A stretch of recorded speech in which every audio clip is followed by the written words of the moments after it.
The following may not be suitable for all audiences. Viewer discretion is advised. Man died, woman injured after assailant opens fire on parked vehicle. A man died and a woman was injured after an assailant opened fire on the vehicle in which they were seated in Maloney yesterday. The incident occurred at about 12:30 p.m. along the Maloney Boulevard near Building 6. Police said the woman, who was seated in the front passenger seat, ran out of the vehicle upon hearing the gunshots and sought refuge at Building 7. The woman, 35, of Arima, suffered an injury to one of her hands. The driver of the vehicle, identified as Marcel Buchan of Jacob Hill, Wallerfield, was later found slumped over in the front passenger seat. Officers from the Maloney CID, including AG Corporal Ali and PC Williams, and officers from the Northern Division Task Force visited the scene. The woman was taken for medical attention and is said to be in stable condition but very traumatized. Investigators said Buchan's murder may be connected to one that occurred at Jacob Hill in Wallerfield 6 days ago. In that incident last Wednesday, Kevon Boyo-Mark was standing near the Thomasville one-stop shop around 8:30 a.m. when a silver 80 wagon pulled up and one of its occupants fired several shots at Mark. He was later found lying in front of the gateway to the shop with multiple gunshot wounds. Police said that the killing was gang-related.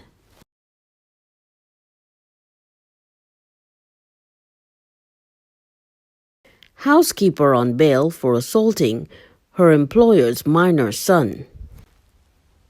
A 53-year-old female housekeeper was charged for allegedly performing oral copulation on a 13-year-old boy. Police reported that the woman was granted $75,000 bail with a surety or $15,000 cash alternative when she appeared before Magistrate Alexander Prince at the Couva Magistrates Court on Monday. The woman was charged and ordered to stay no less than 200 meters away from the victim and his home, and to have no direct or indirect communication with him.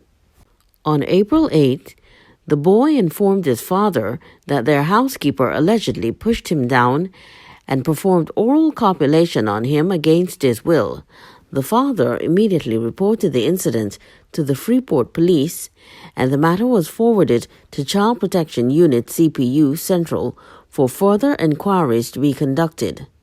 The woman was arrested and charged on Sunday.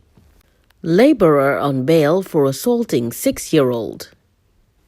In another matter, a 6-year-old girl who went to drop off some shelled peas to a neighbor was allegedly abused by a 61-year-old labourer. The labourer from Freeport was granted $75,000 bail with a surety or a $15,000 cash alternative when he also appeared before Magistrate Alexander Prince at the Couva Magistrates Court on Monday. The man was charged and also ordered to have no direct or indirect communication with the victim or parents. Police stated that on January 16, the girl was sent by her mother to drop off the peas. However, when she returned home, her mother observed that she was being quiet and inquired about the reason. The child alleged that a man had assaulted her in the bathroom of his home. The mother immediately reported the matter to the Freeport Police Station, which was forwarded to CPU Central for inquiries to be conducted. The man was arrested and charged on Friday. Both investigations were supervised by Acting Superintendent Claire Guy Allen, Acting ASP Roberts, and Inspector Haynes. Both matters have been adjourned to September 27.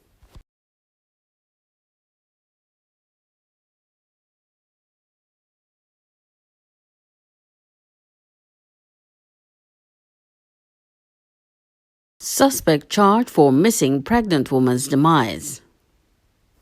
2 years after the disappearance of Shanice Cooper, a 7-month-old pregnant woman, 37-year-old Valentine Radix has been charged with her demise.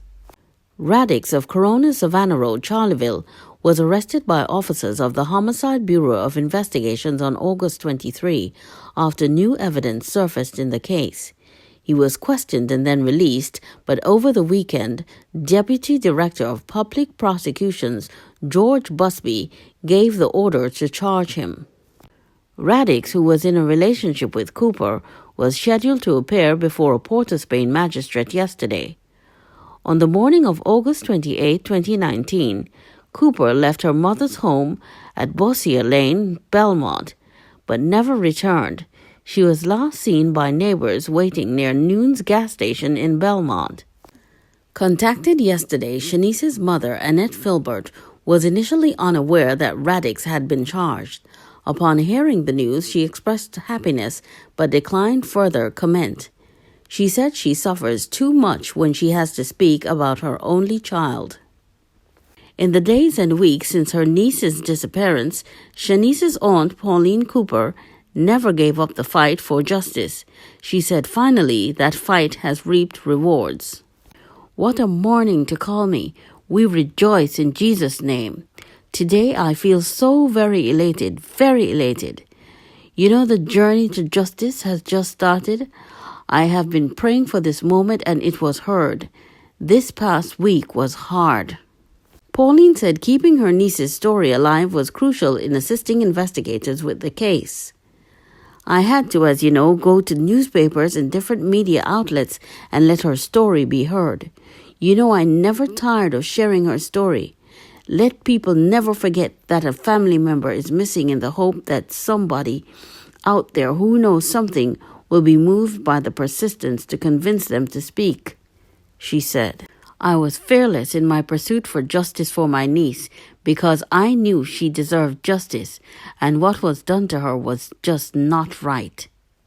Shanice Cooper was an employee of the Port Authority of Trinidad and Tobago. At the time of her disappearance, she was 7 months pregnant with a boy. They were in the height of planning the baby shower. They even came up with a color scheme for the baby shower, and that same color scheme would have been the color of the clothes they were buying for the baby, her aunt Pauline said in a 2020 interview with Guardian Media. My prayer is that one officer like the ones you see in CSI would never lose interest in this case. I pray that they will continue to investigate it until all the lies are unearthed, until justice is served. Investigations were supervised by Inspectors Lynch and Jones of the Homicide Bureau of Investigations Region 1. Radix was charged by WPC Clinton.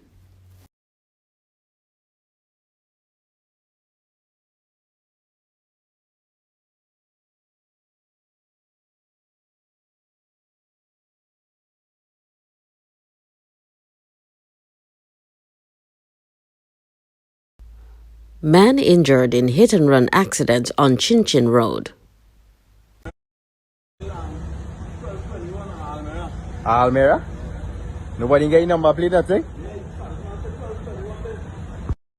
The victim was hit by Nissan Almera motorcar. Please inform the police if you have information which will lead to the arrest and charge of the persons responsible. TTPS officer injured in traffic accident. On the ground there. A bike man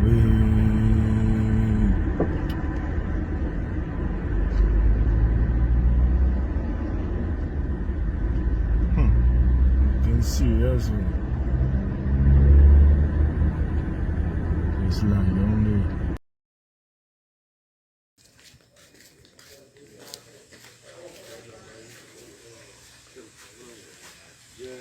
Excuse, you mind taking off your mask so the camera can see your face? Well, excuse, what's your name? Your name? Johnson? And yours, sir? Huh? Clayton. Okay.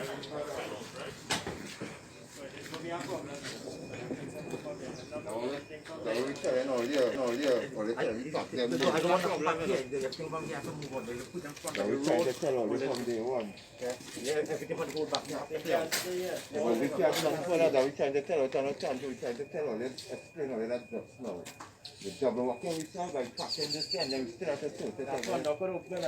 Listen, Well, we don't know hello. The packet here. If we have to move it after, we will move it after. Packet here in the meantime. Alright, it have a very good reason for that. Get here. If we have to move it after, we will move it after.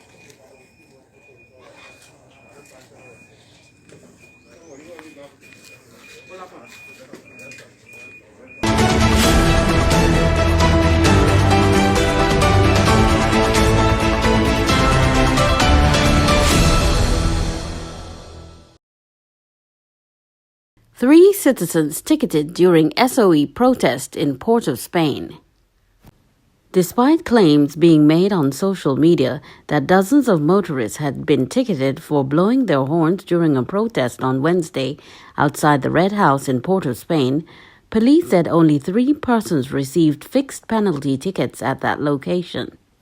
People had gathered outside the Red House on Abercrombie Street as the House of Representatives debated a motion to extend the current state of emergency.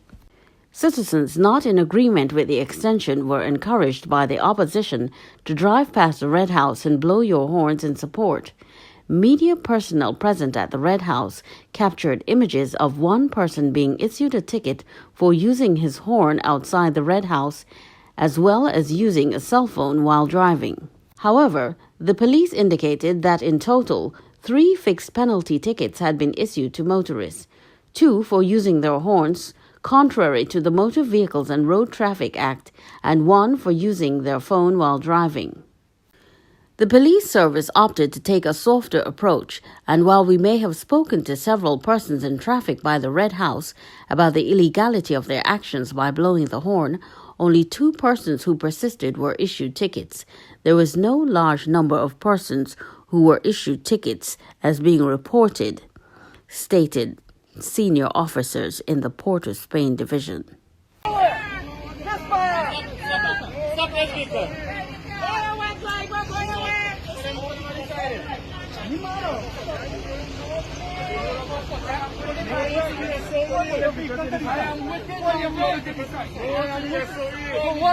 For what reason? I didn't roll over no foot, sir. I didn't. For what reason? Am I under arrest? Am I under arrest? I came here exercising my civil duty. You are driving a mobile phone in your hand. No. I just took it out to film you. I am not driving with... Under what regulation and law have I broken?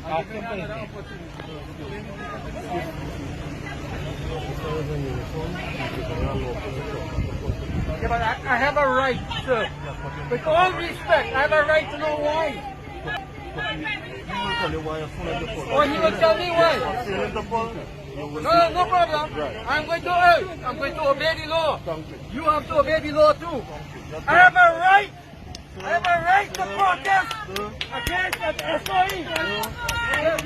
No problem. Listen, look at this guy. I understand. Hold on. Under the S.O.E. Under the state of emergency, you have that power to pull me out. No, but you are. Following the law, I want to know the reason why. I need to know the reason why you want my driver's permit. I know that, and I respect that. I just need to know, what, are you saying I don't have a right as a citizen to know why? I am complying. So you're saying I don't have a right to ask you why? Alright, well, you see this department, right? Okay. I ain't want to go to jail today, no. I ain't getting lunch yet. No problem. What do you want? Driver's license?